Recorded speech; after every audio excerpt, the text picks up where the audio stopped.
Tiwala ka na lang muna sa desisyon ni Tita Felma. Kung ayaw talaga pasabi kay Colleen, sumunod na lang kayo. Mga magulang mo pa rin sila. Alam nila what's best for all of you. Thank you sa encouragement, Joel. Tsaka, thank you for taking the risk to tell me the truth. Malaking bagay. Andrea, hindi ka na iba sa akin. Kayo. Kaya nga sabi ko sa kuya mo, sama o pinatin mo ako. And ayoko din kasing nakikitang nahihirapan yung pamilya niya eh. Kasi kung ganun din pinagdaraanan ng pamilya ko, gawin ko ang lahat para magkaayos kami.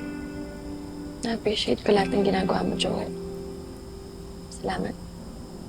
Para sa ba naging friends tayo?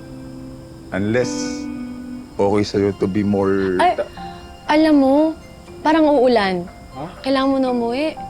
Mag-ingat ka, ha? Okay, sige. Oo, tsaka huwag ka mag-drive mabilis, ha? Okay, Ingat ka. bye.